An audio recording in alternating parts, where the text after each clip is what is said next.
Hello and welcome to the final countdown, a special show in the lead up to the exit polls and the final verdict of the 2024 general elections. We'll be going through some important scenarios and key states that will decide on who will rule from Raisina Hill. First up, we discuss, is the 2024 general election a no-wave election? And joining me on the debate are my colleague Brijesh Pandey, Ajit K Jha and Pradeep Bhandari. Gentlemen, before we break down the key points, let's take a look at the biggest election waves in India that have handed out brute majorities to the victors. In 1971, Indira Gandhi won the elections with an impressive margin on the backs of Garibi Hatao, Desh Bachao campaign. The Congress won 352 seats. It gained 3.7% in vote share, and more importantly, it gained 69 more seats than it had won in 1967. Then in 1984, the Rajiv wave, which followed the assassination of Prime Minister Indira Gandhi, where the Congress won 62 more seats, it recorded a 414-seat landslide victory. No political party has achieved those numbers, a 5.4% increase in vote share. It was the pinnacle of the Congress's achievements in post-independence India. And then 30 years later, you have the Modi wave in 2014, the first party to record a simple majority since 1984, where the BJP won 166 more seats than it had won in 2009, a 12.6 increase in vote share. It won 282 seats on the back of the Modi wave. And then finally, you have another pro-incumbency wave in 2019, where the BJP got more seats than it had won in 2014. It won 303 seats, 21 more seats than 2014, and it recorded 6.3% increase in vote share. This is what we are talking about, India's biggest pro-incumbency waves. And we are asking this question today, are we seeing a no-wave election? Pradeep Bhandari, I want to start with you first. What explains the lack of a very clear Prime Minister Modi wave? You know, if you had asked me this question in January, indeed we've been discussing this, who was coming to power? Is there a Modi wave? Everybody would give it a 2 thumbs up. But in 2024, in May, it's 50 degrees in Delhi, and we are not sure which way the election is going. Pradeep Bhandari. So thank you so much for having me. And as I speak, I'll speak it with data what we've been gathering with the 75 researcher team from across the country, and me myself now have traveled 15 states. I somehow humbly disagree that there is no way, because what I am seeing on the ground and what the data is reflecting, and which we cannot comment on the quantity of the data which will come on the June 1st in our exit poll, but I am seeing a complete clarity in the mind of the Indian voter to vote back Prime Minister Narendra Modi.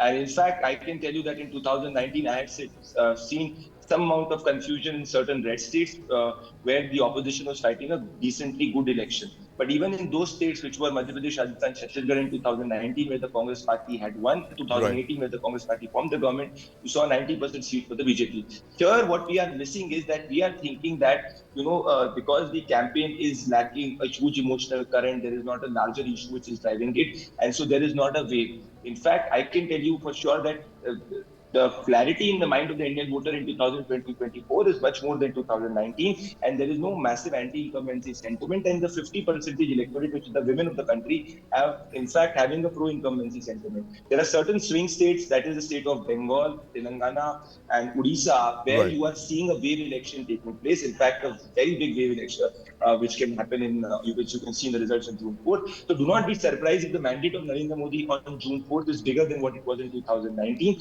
And if you remember in Gujarat elections 2022, when the voting percentage had dipped by 4.5 percentage points vis-a-vis 2017, the result was a 50-seat increase. So right now, it's the voters have to choose between clarity and confusion. It's not a local candidate-based election. If it is a local candidate-based election, which I am not reading and say certain other individuals are reading, then you will see BJP falling less than 272. But I don't see that happening. I am seeing a bigger mandate than what it was in last time, and more clarity in the mind of the Indian voter, particularly the women. So for me, 2024 is a bigger wave election than 2009. But it's a silent wave. Right.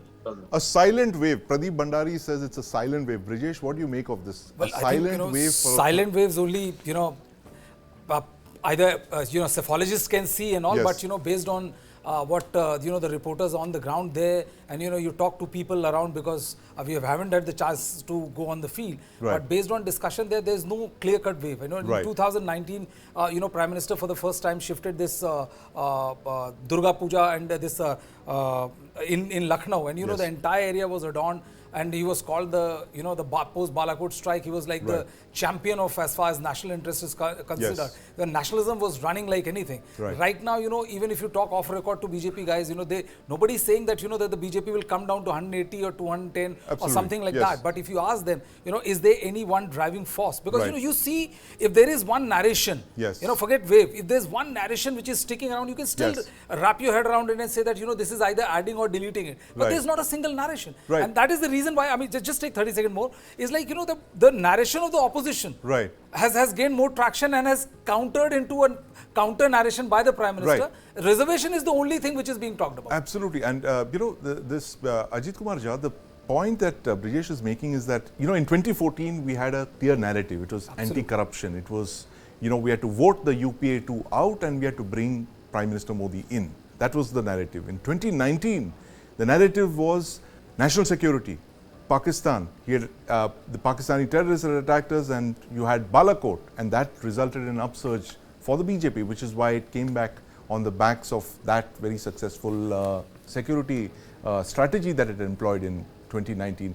2024, again, if you had asked us in January, it seemed like Prime Minister Modi had everything going for him. The Pran Pratishtha of the Ram Temple, you had a successful G20 summit. India was in the chair, foreign policy was front and center, and of course you had the Prime Minister saying, "Ab ki baar 400 par" and 370 for the BJP. But in May now, the only wave that seems to be around us is a heat wave. What's your take on that? See, what happened in 2014 and 2019, the bar of what psephologists call a critical election Yes. was set so high. Right. And as you pointed out, there was a dominant narrative Right. that was so powerful that each time we compare ourselves to 2019, we would only if there is a repeat of 2019, will we call Yes. it a hot wave. Right. In fact, now they use the term thanda wave, right? Thanda wave. Thanda Right. wave. So, Right.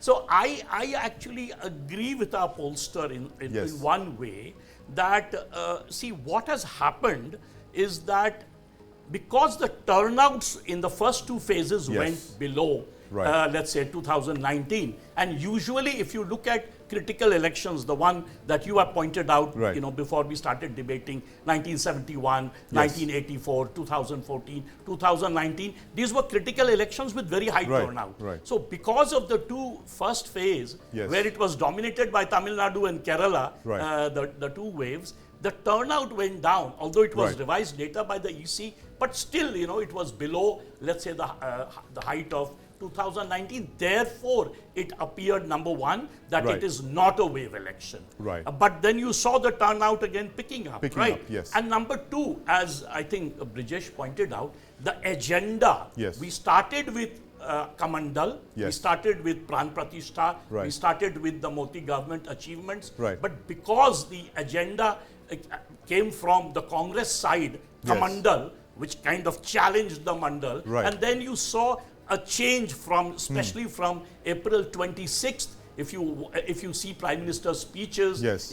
negative campaign, Right. basically attacking the reservation issue and saying कि वो Muslims को दे रहे हैं, Yes. OBC का Yes. quota. So therefore it appears as Right. if there is a serious challenge. But on the ground, my estimate is also that Right. there is, even if there is a thunder wave, Yes. there is a wave in favor of Mr. Modi. There's a wave in favor Especially of in Mr. the Modi. north, And yes. and partly in the south as well. Telangana, Bengal, these states.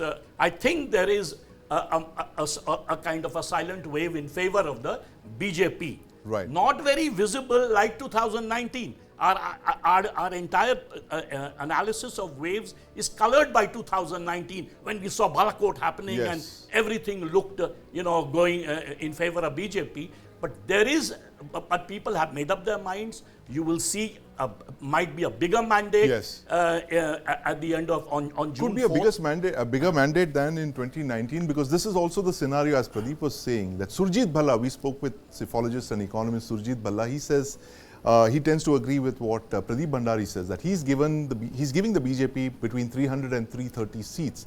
But, you know, Pradeep, I have to ask you this. You're in the middle of a heat wave yourself. It looks like you're traveling somewhere.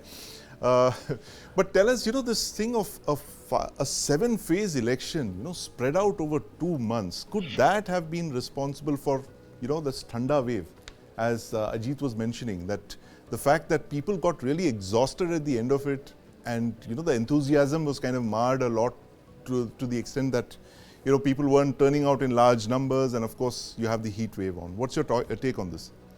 So, first of all, let us understand this. And as I speak, I'm telling you this after having traveled 400 Lok Sabha constituencies and after having traveled extensively in 2019 also.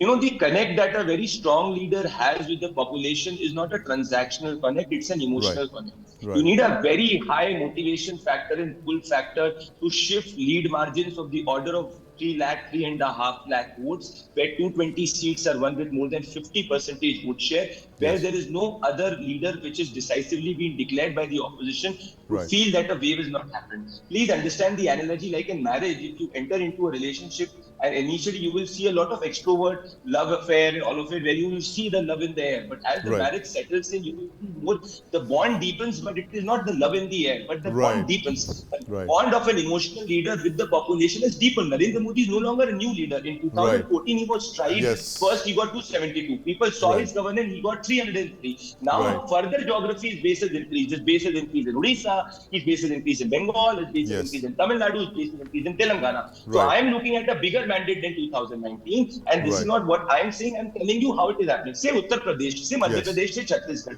Even if the BJP has speak, what is that one factor which will pull the voter away to vote for the Congress party or vote for the opposition party? That is missing. So even though inflation and unemployment are issues, they are not issues which are leading into transitioning the base of the mandate. With respect to a 7-phase election, please look at the way this election is phased in states like West Bengal, states like Bihar, because that is where the Bharatiya Janata Party was feeling the heat, and they've gone for micromanagement in these places. In fact, let me tell you, and I will end this with, if there is an anti-incumbency and not a wave election, why is it that when we are polling data, you are not seeing whether it is Akhilesh Yadav, for whom the Kannauj seat should have been a walkover, but you are seeing a situation where the margin of the victory and loss in Kannauj is less than 1.5 lakh votes. Ideally, if it is a wave in favor, if there is no wave election, Akhilesh Yadav and all the other strong leaders should be winning with a mandate of 2 lakh, 2.5 lakh, 1.5 lakh votes. So again, I am reiterating, people of the country had already made up their mind before the first post were cast that they wanted to get Narendra Modi. The quantity, if it is 300, 350, 320, 330, is the part of the campaign. Yes, the election was lacking a narrative, and this is where what the senior gentleman just before me, Brijesh ji, and so was mentioning, that the election picked up a hero-villain narrative. But in the mind of the voter, and again I'm saying the veto in the Indian politics is by the women voter. It is 50% of the electorate.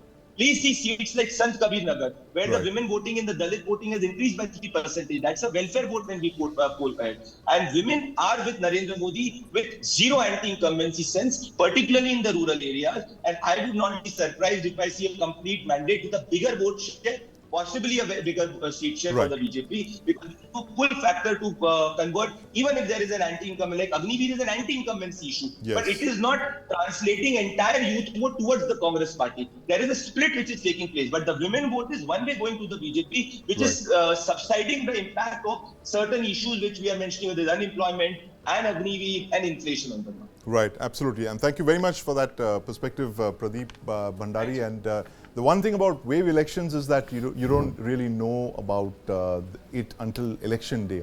It's only after the results are called that you actually knew that we were in the middle of a wave or we weren't. But thank you for joining us, Pradeep Bhandari, and safe travels to wherever you're headed across the 400 constituencies that you told us that you're visiting. And Brijesh and Ajit continue to be on for the next segment, where we're going to be talking about the southern surge, where the BJP is trying to make gains into the southern bastions of the regional parties and the Congress.